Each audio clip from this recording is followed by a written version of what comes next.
We need to get out of the room. Something's not right here.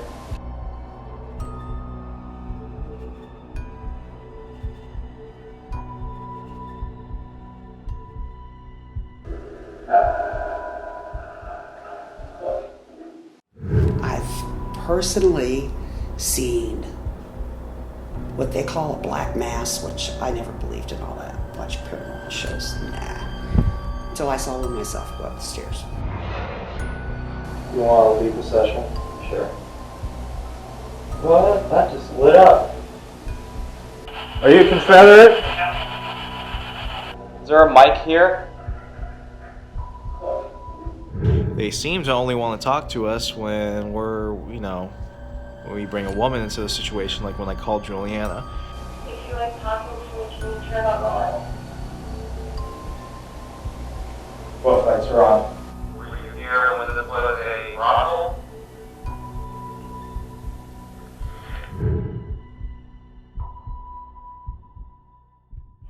Are you alone, Richard? I heard a knock back there. Are you knocking on that door?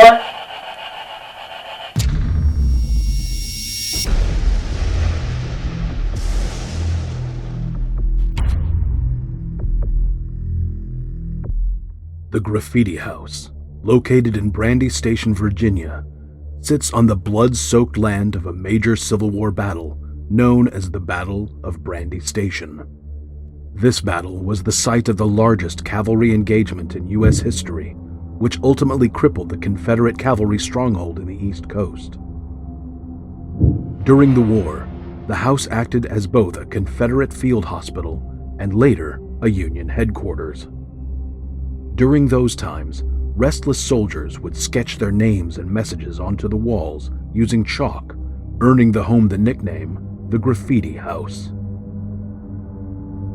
Denise Smith, a board member of the Brandy Station Foundation and museum volunteer, explains more about the history of both the home and the activity which has been known to make some people flee the premises.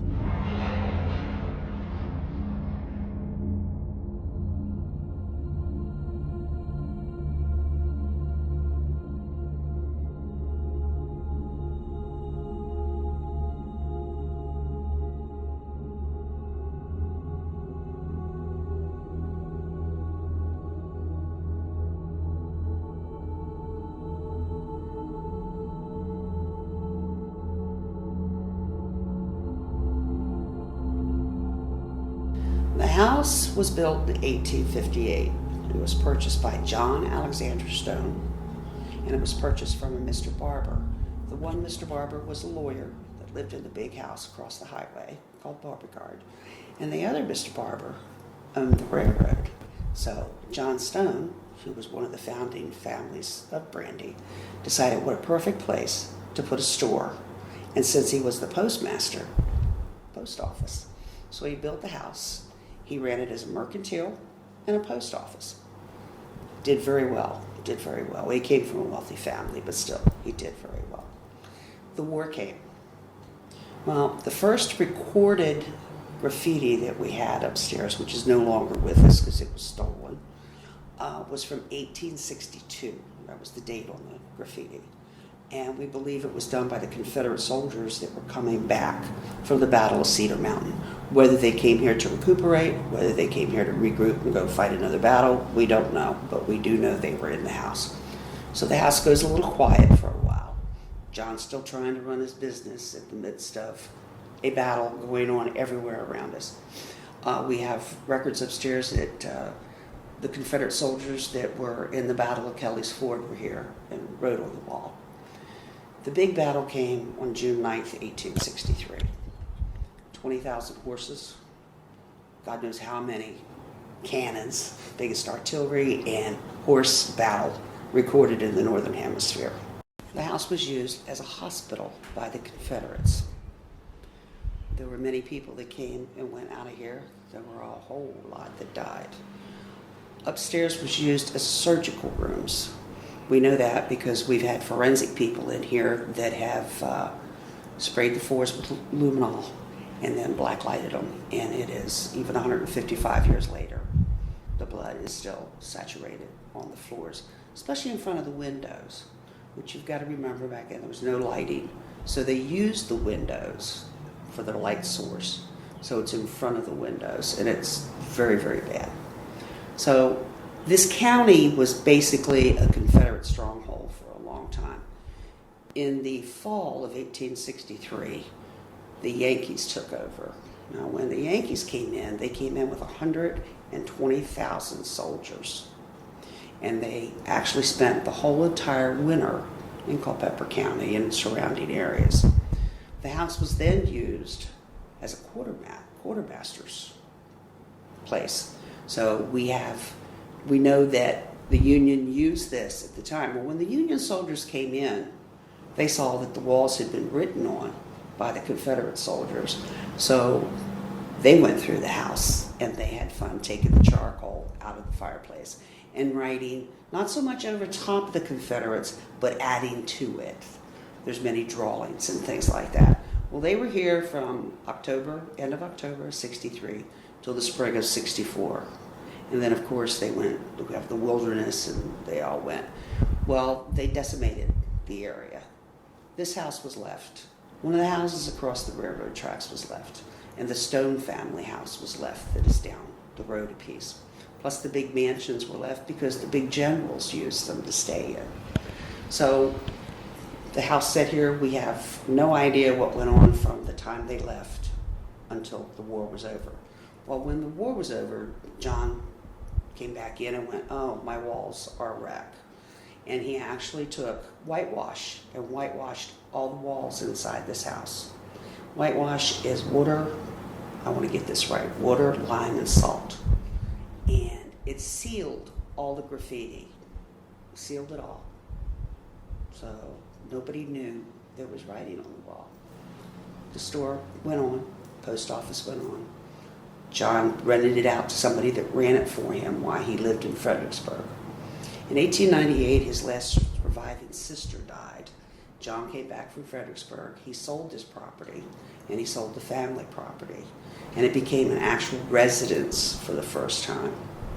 We have a picture of a Mrs. Borsch sitting on the front porch in 1905. Front porch being the front of the house that faces the railroad tracks. And she refers to this as the old hospital. So we have it as the old hospital, Confederate hospital, just remember that. And then it went through, I think, 3 or 4 different families over the years. It got in total disrepair. And somebody was kind enough to come in and save it, and we have what we have today. The Brandy Station Foundation has owned it since 2003. And we have spent a lot of time, a lot of energy, and a lot of money to keep it to what it is today.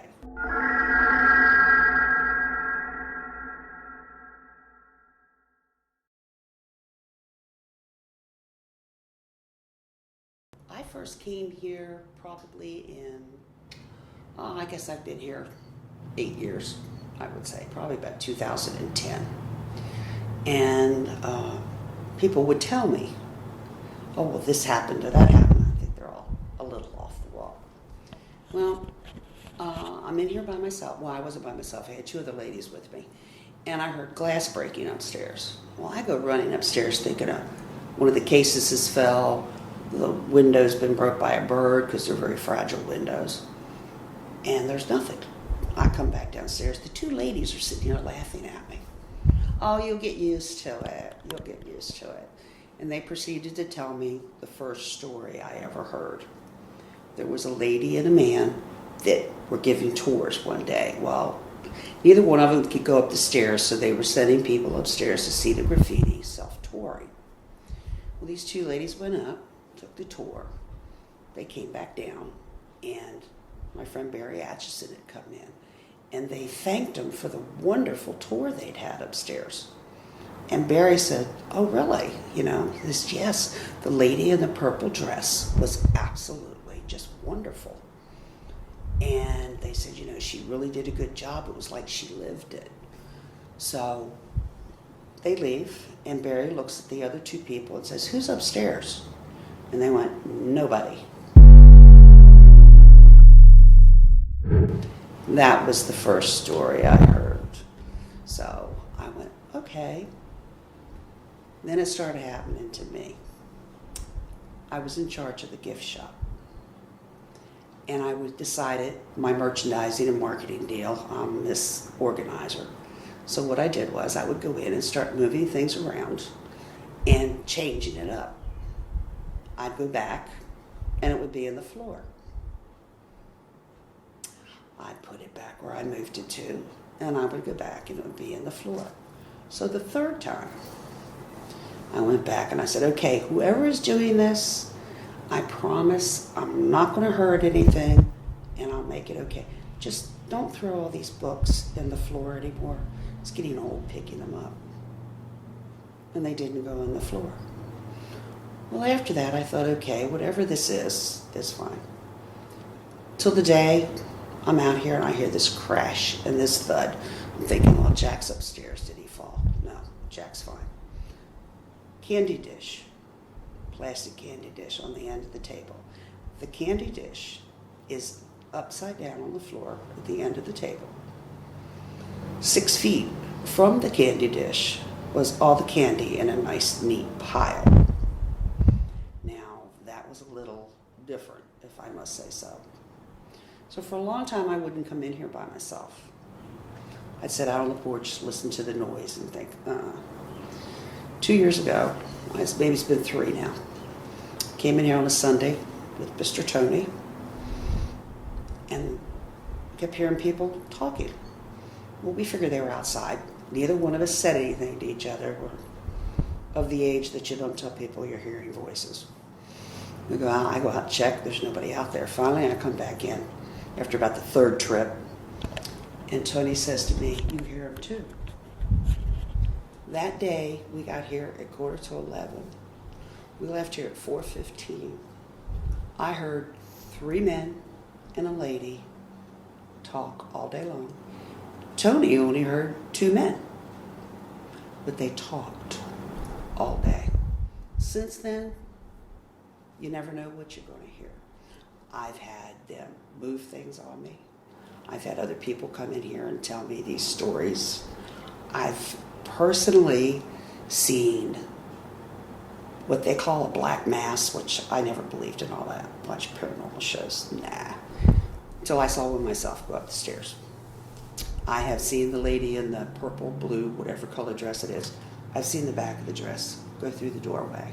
The footsteps in here are just, that's something that you have to hear to believe it, because you know they're boots and they make tremendous noise. Barry has had his collar pulled on his jacket. I have had people almost faint upstairs, and we've had to bring them downstairs, and once we bring them downstairs, they're fine. We had a reporter in here. Now, Barry's upstairs with this reporter, and they're at the top of the landing. There's one lady downstairs. The reporter begins to tell Barry how awful it is that we have paranormal people come in here and are so disrespectful of the soldiers that lived and died in this house. About that time, all 3 doors slammed shut. He looked at Barry and he went, that lady downstairs is up here. And Barry went, no, these 3 doors kind of aren't together. And they all slammed at the same time. The gentleman ran down the stairs, ran out the door, and all the doors upstairs opened back up. They don't like people saying we're being disrespectful. I have a little girl named Sally. I had a Puerto Rican gentleman come in here, and he's the one that informed me that he actually told me that's her name. I had other people say it, but he's the first. And he told me all about her. She was born in the 30s, died. I don't know where she died at. I can't find any information on her. And she actually gets upset with me because I move things. When I moved everything out of the gift shop and made it a medical room, she moved over into the church. And the gentleman that owns the church came over and he asked me if I'd lost anything. And I went, no, why, what, Steve? He said, well, anything strange going on here? I said, the usual. He said, I got a little girl over there singing hymns. I said, oh my God, I know where Sally is. She actually got so upset with me from moving everything that she moved into the church and started singing hymns for Steve. And then we have Melinda. The only thing we can figure out, if that is her name, is that she was here during the war, and she fell in love with a soldier, and she's waiting for her soldier to come back. She takes very good care of Sally because she doesn't want Sally to know what all went on upstairs. And by that I mean it was used probably as a brothel. I'm sure they did a lot of gambling and drinking, plus the amputations and all. She keeps her downstairs and doesn't allow her to go upstairs, but she takes good care of her.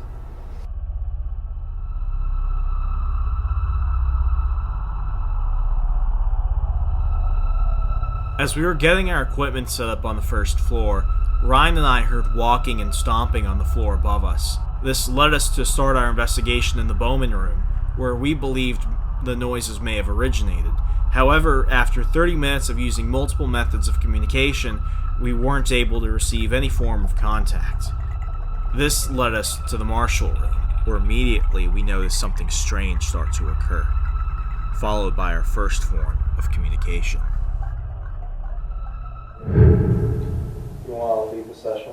Sure. What? That just lit up. You want to leave the session? Sure. What? That just lit up.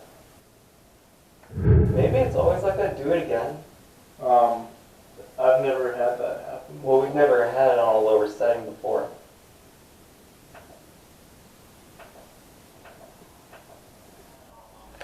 Oh, this has been on the entire time. What's up? My recorder. Oh, it's because of the light right here. Oh, hey. Hello. Did you turn on my little device right here? It's kind of hard to turn it on. There's a little button on the side that I have to slide down in order to get this thing to turn on. So I'm going to reset this real quick. If that's you, it turned on our little torch. Can you turn it off for us? As soon as that light went on, I felt like someone just went and touched my right hand and like caressed my arm just like.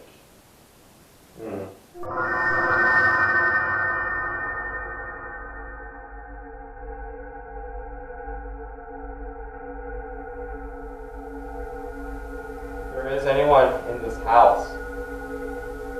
Can you come to this room with us and turn on one of these little lights on the floor for us? You want us to turn off the light in the corner of the room? If you can make it flash, we can go ahead and turn off the lantern if that's what you'd like.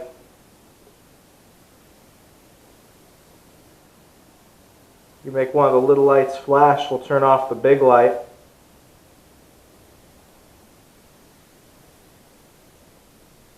Do you not want us up here? Do you want us to go back downstairs? Do you need a break?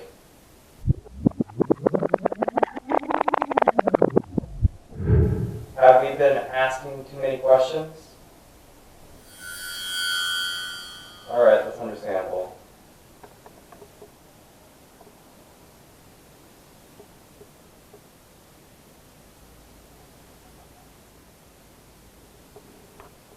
We do have a lot of questions to ask you. So if you're able to answer them, we could then stop asking you questions and then we could leave you alone for the rest of the night. So since you did turn on my little light on the ground, do you happen to be a man? Are you a woman? If you're a woman, can you turn on that torch again for me, please?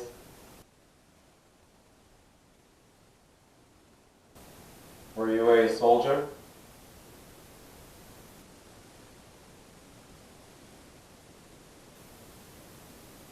Alright. Thank you. If you were a Confederate, can you turn the light off? If you fought for the South, can you turn that little torch on again for me, please? Great, thank you so much.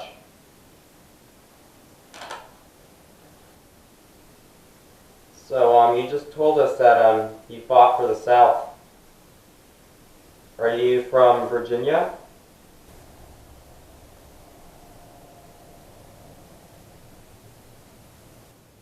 Are you from Tennessee?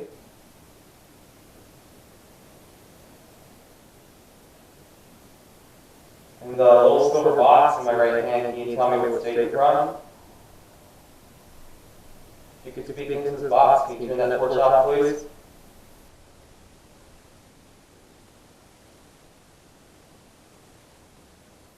Were you here when this was a hospital?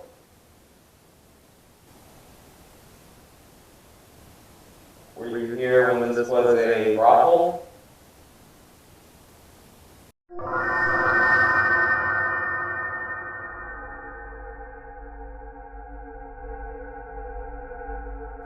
As we were listening back to the audio on our digital EVP recorder, we noticed that the flashlight began to turn on to the exact questions it had turned on to previously. Were you here when this was a brothel?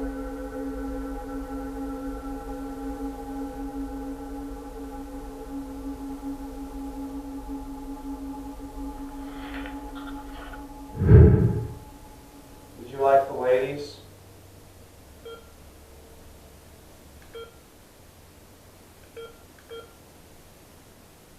If you liked the ladies that were here, can you turn on the other light? Can you turn on the other light? Turn that one off, please.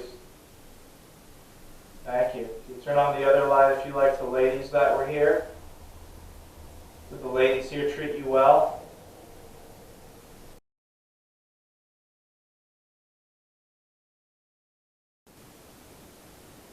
Would you rather talk to Ryan?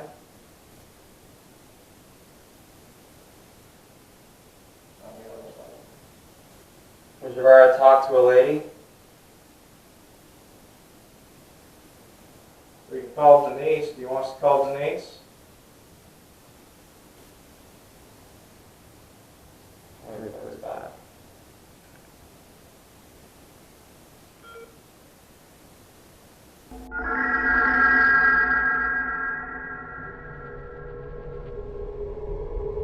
We decided to try and call Denise to see if she would speak with whoever was in the room with us, as she seems to be the only person at the home the spirits respond to.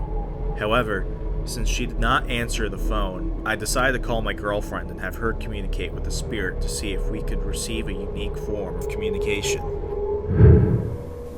You want to say anything to Juliana? If you could turn on the light again, she'll stay on. Are you Turn gentle? on the light. That's Are good. you gonna turn on the light for them?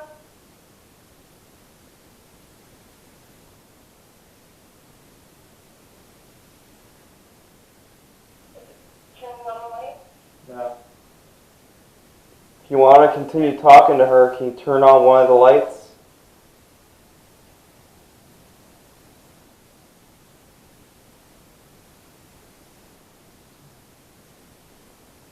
All right.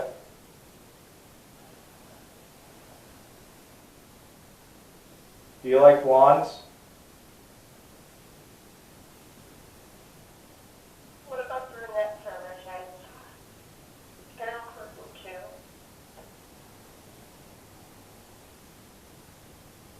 If you like brunettes, can you turn that light off?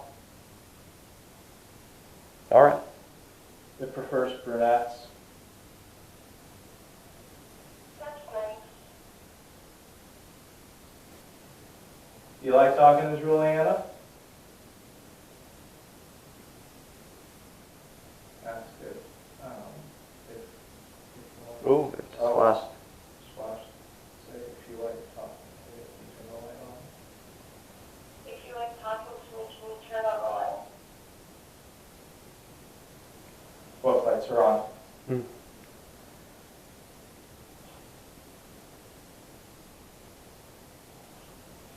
Ask it to turn them off. Can you turn off the light?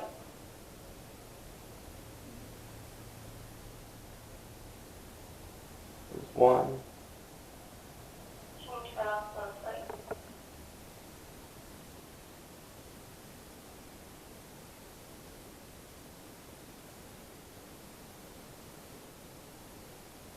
They're both off now.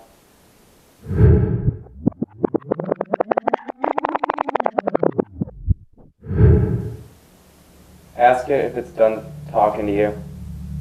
Are you done talking with me? Yes, it flashed real fast. Okay. She's got it. Okay, I'm gonna turn it off now, okay? Upon leaving the Stewart room, we now decided it was best to pull out one of our spirit boxes.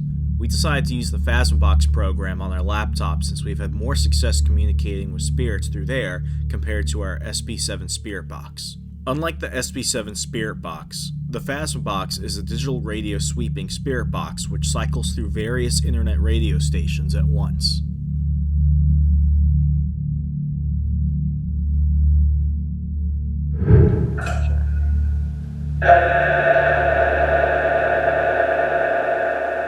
Hello, is there anyone here with us this evening? We've come back up here to talk with some of the others.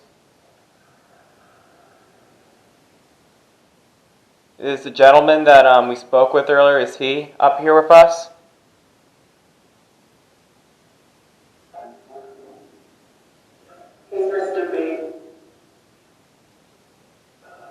Did it just say he's masturbating? Is that what you heard? I think it just said he was masturbating. Is he masturbating?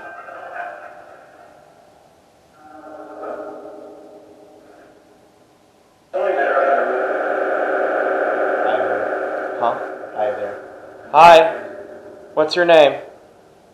I'm Ryan. My brother is Remso. Well,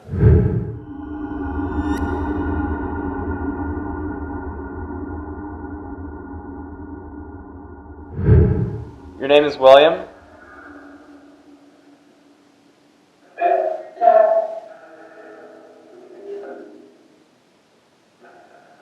If there's a William here with us, there's 3 little lights right next to Remso on the chair. Can you turn one of them on?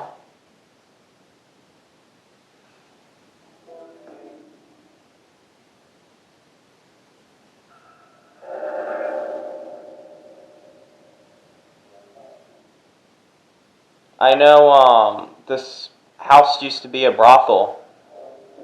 Did you come have sex with some of the ladies here? exactly. Did you have sex here?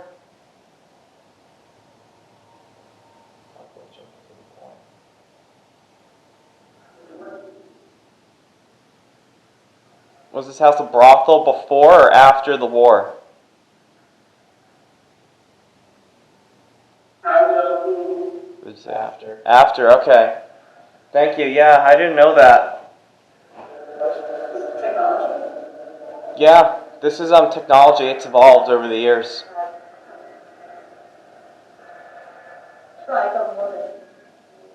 Huh?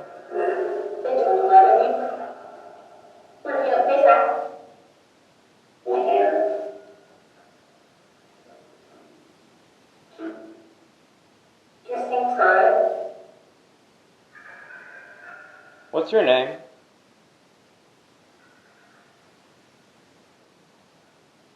You know, you were just speaking about technology. Speaking of technology, there's 3 torches right next to Remso.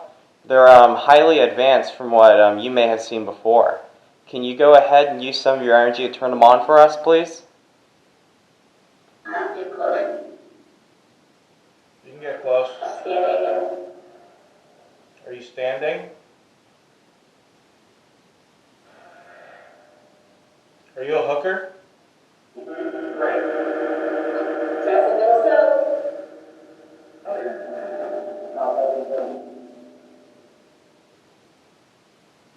Is there someone on the other side of the door to this room?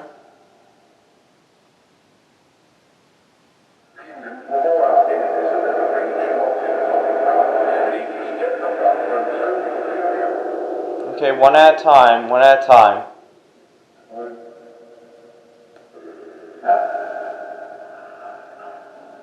Are there any prostitutes here? If there are any prostitutes here, can you turn on one of the lights?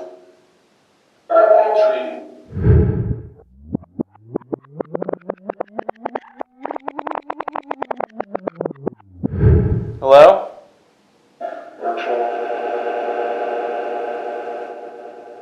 Is there a mic here?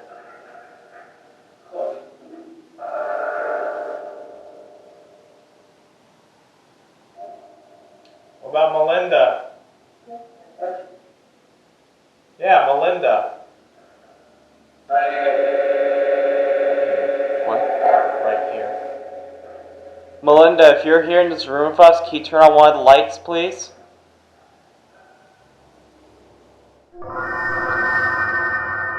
Alright, so we got like no communication upstairs when we came back down. We are trying to think of something to do to kind of get them to talk to us without agitating them or aggravating them. They seem to only want to talk to us when when we bring a woman into the situation, like when I called Juliana. And it seems like the only time they would interact with Ryan and I was when we talked about how this place used to be a brothel. So, with a lack of women, with a lack of prostitutes, I think maybe they'll communicate with a soldier or someone pretending to be a Confederate soldier. At prior locations, what we've done is we've played music and we've spoken to them as if they were still in that situation. So let's assume we're dealing with some residual entities. We could possibly, trigger them in a sense and get them to communicate with us that way if they think that we're with them in that moment. So we're going to try that. At prior locations we had investigated, what we would do if we were possibly dealing with any spirits related to the Civil War was play music from the film Gettysburg, and even sound effects of rifles and cannons firing to see if we would create any form of reaction. However, in the case of the Graffiti House, we didn't see any immediate uptick in activity until the SB7 spirit box was pulled out. Hello, what's your name?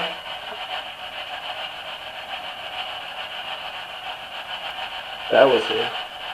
Hello, where are you? What's your name?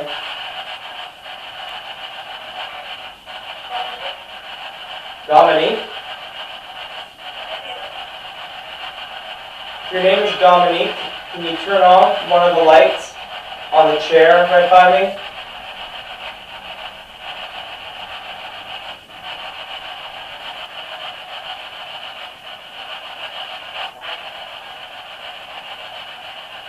Who's that? That's someone else. What'd you hear?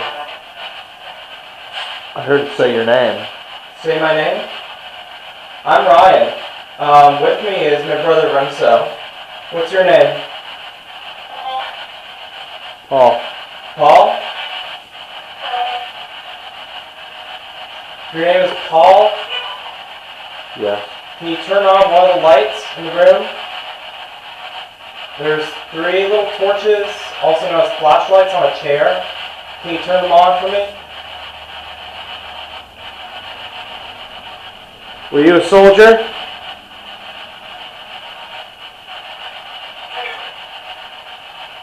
What'd you hear? Crazy. I probably Ask again. Say it again. Were you a soldier?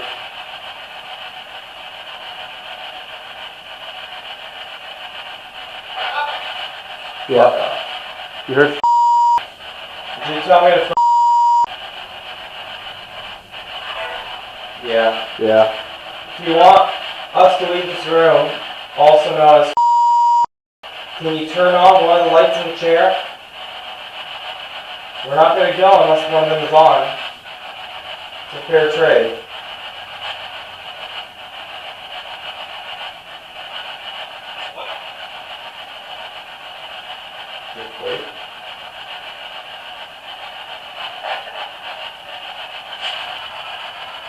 Are you a Confederate? Yeah. It's a Confederate. Did it say Confederate? Are you a Confederate?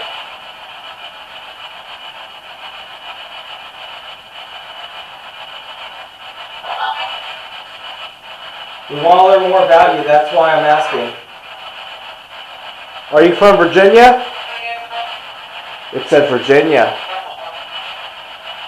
That was Virginia. You're a Virginia person, right? Virginia, your home?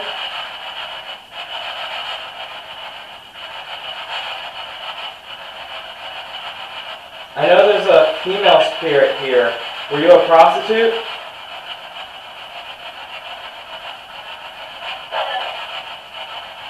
No? Is Melinda here?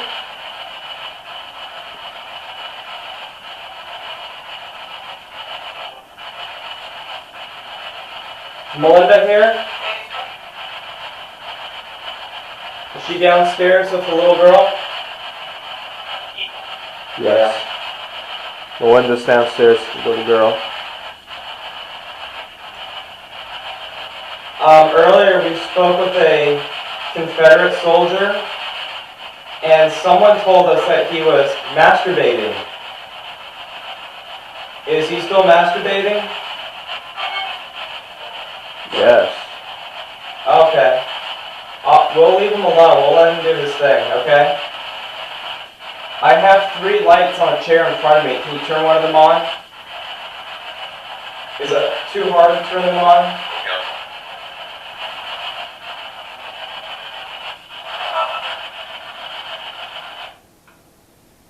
Feeling a little bit sick. I'm not sure. Me too. I felt like it was getting, like the room was spinning. Well, it's like I just have, like, my stomach is just not agreeing with me right now. Yeah, like I feel like the room was spinning. Yeah. Do you want to go to the other room? I'm actually done up here. You want to try downstairs? I mean, man, I don't feel good. I don't feel good either. Is that still rolling? Yeah. Did So- you make the room feel strange?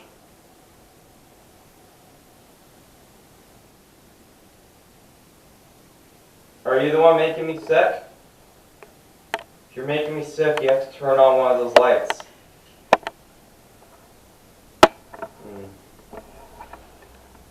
It's like I have that preliminary urge to vomit. But it's like it's not enough to make me It's like vomit. in your chest. It's like right here, up there.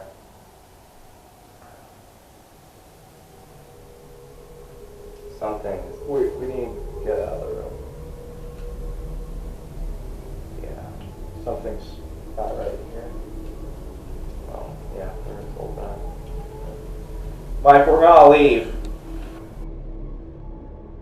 After we concluded our investigation on the second floor, we now decided to finish out the night on the first floor by first investigating the makeshift surgical ward.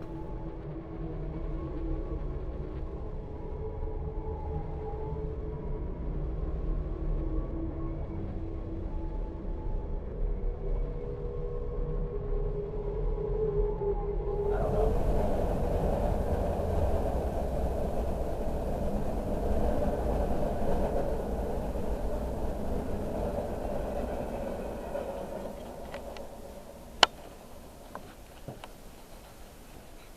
Go for Sergeant Rick Ellsworth.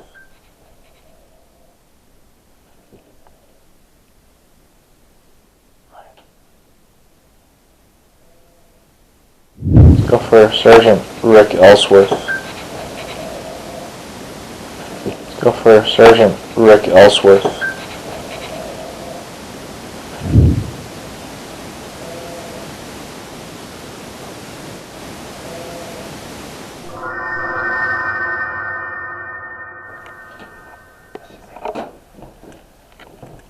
Hello?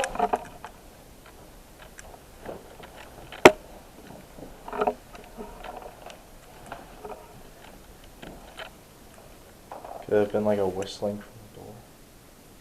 You did talk about that. Yeah, but that That was like a growl. I would say growl like a growl. It was like someone's hurting. Yeah, like that was like pain. That was not like a whistle through like a door or anything. You heard that? That was a groaning. What animals were those? That's really cute. How can you bring that up like now? Right now. Okay, so let's go back.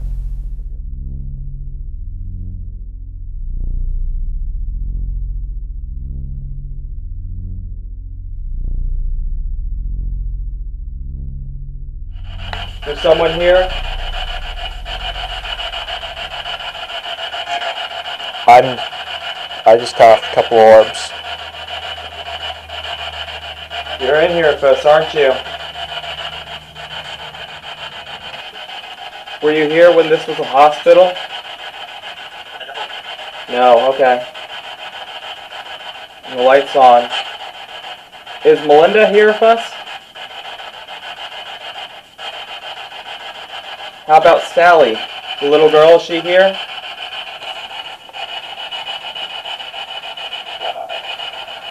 Yeah. If there is a little girl named Sally here, can you turn on my light again? I saw that you were just doing it a moment ago.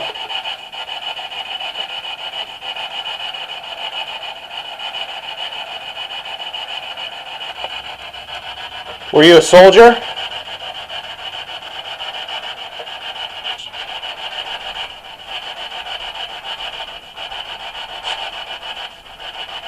Were you a Confederate?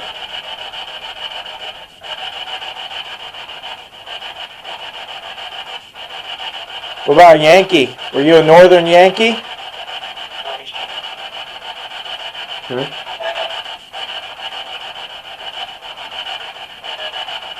There's steps upstairs. I know. Were you a Yankee soldier? You were? Yes. Okay.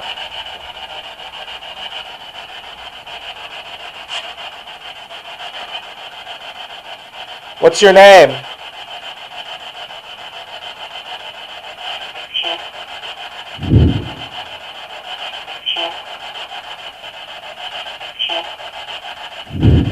Richard? Is your name Richard?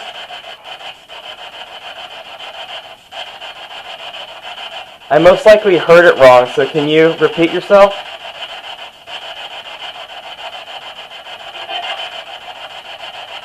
What's your name? Are you Richard Ellsworth?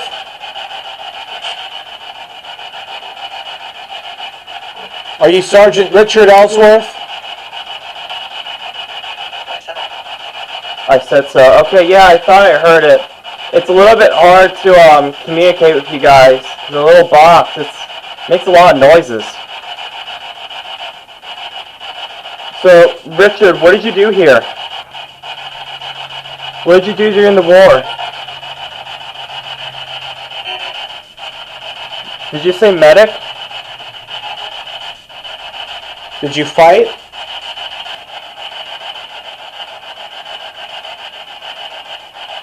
Did you fight in the war? Richard, if there's more than one spirit in here, can you turn on the light?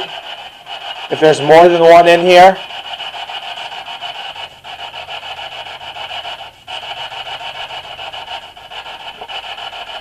If it's just you, can you turn on the light?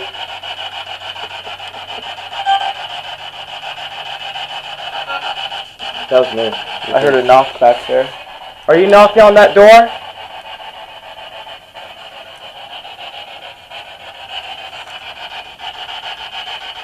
Are you knocking on that door behind us?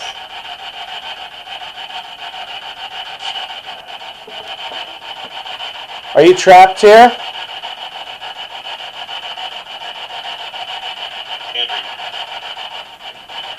Huh? What is it saying? Are you trapped here?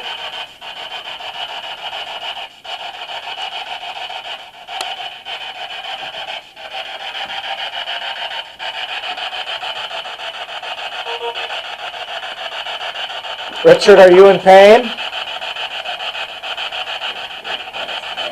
What? I'm talking to the camera. It's on. Are you in pain, Richard? You can mute that.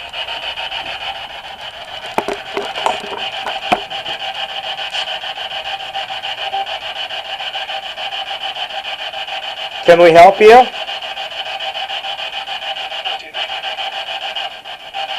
Can you repeat yourself?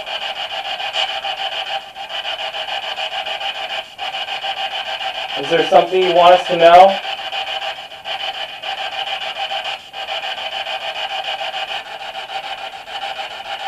Are you alone, Richard?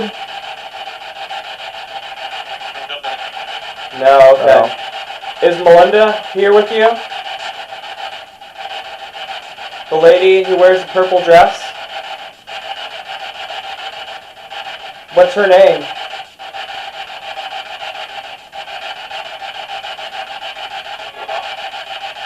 If you know her name, can you turn on the light?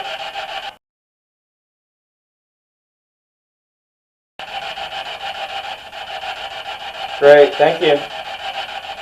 Can you tell us her name? We would like to speak with her.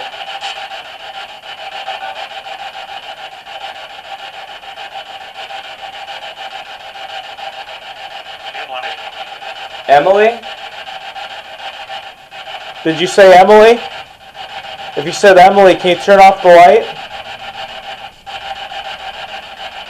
Okay, thank you. Can you get out of this room? What? Can we go to the other room? No, not yet. Where's Emily?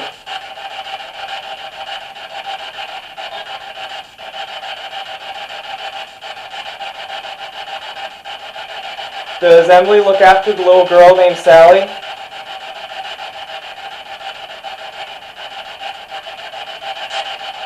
Or is that someone else? If it's someone else, can you turn on the light? So it's the same person, right? If Emily looks after the little girl here, can you turn on that light for us? We want a better understanding of who's here. Emily. What? Did you say Emily again? Richard, we're gonna go to another room now, okay? We'll come back here later. If you're okay with us leaving, can you turn on the light again? You've been very good at it. Okay. Thank you so Richard. much. Please just say thank you as well. I think you may have. Thank you. Thank you, Richard. When we were given a tour of the home, we were told that the lady who was looking after the little girl Sally may have been called Melinda. However, Richard Ellsworth told us that her name was actually Emily. This led Ryan and I to further investigate the first floor of the home to really understand who was there and why. Is there an Emily here? Emily?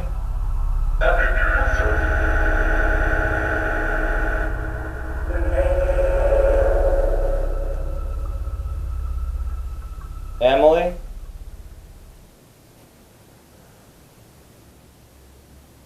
Or is there a Melinda here?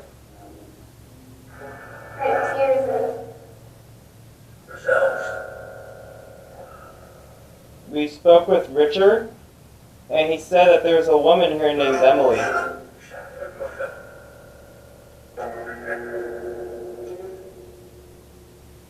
Okay, maybe there's someone else here with us. I have two lights in front of me. Can you turn one of them on so we know that there is someone here in this room with us? Were you the voice that spoke to us earlier in the night? Radio station. Were you the voice that spoke to us earlier in the night?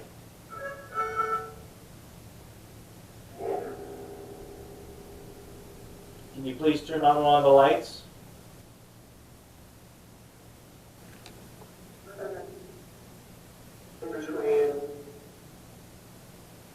Are you a woman?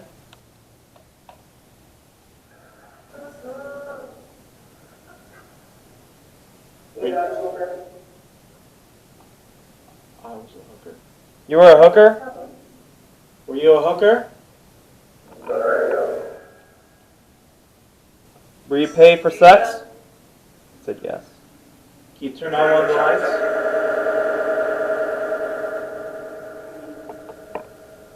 Can you please turn on one of the lights? Were you a prostitute?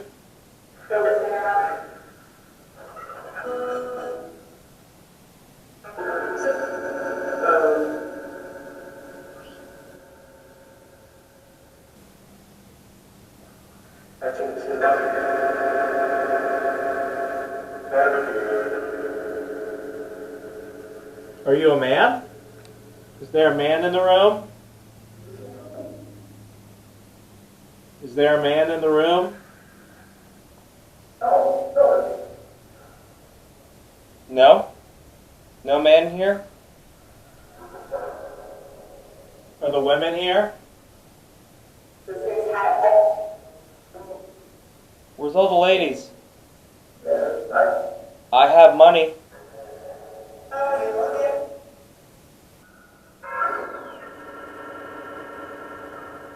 If there's a lady in the room that wants some of Ryan's money, can you turn on the light? If you turn on the light, Ryan will give you a Union dollar. He'll give you Yankee money. You like Yankee money?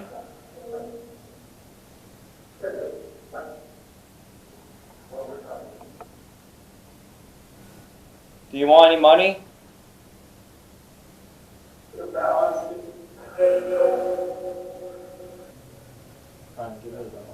My wallet's in the other room. I don't have my wallet on me, but I will give you a Union Yankee dollar. They just said your name. They didn't say my name. Did you say my name? Did you say Remso? If you said my name, can you turn on one of the lights?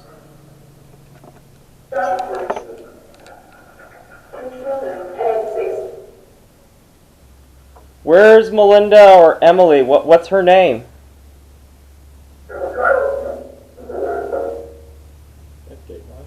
No.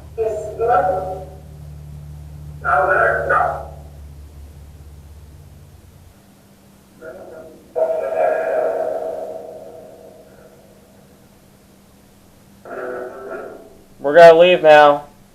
If you want us to stay, can you turn on the light?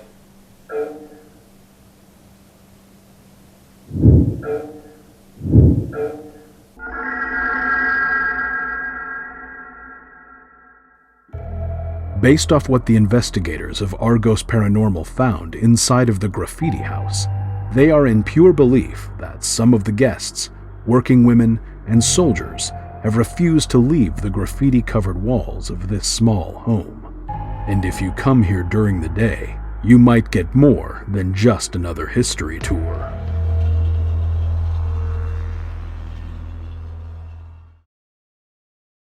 Next time on The Witching Hour.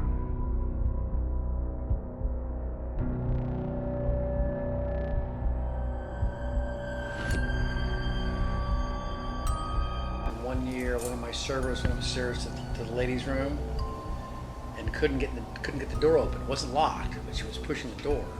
It wasn't. There was resistance behind the door. Yeah, like I'm hearing like walking and crashing upstairs. I'm getting some activity over here by the bathroom. Yeah. So someone first told us there was a woman up there. Then it was a child. Correct.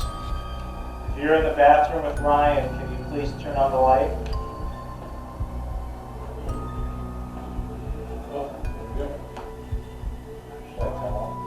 Can you point to where you are one more time? Please point to where you are one more time.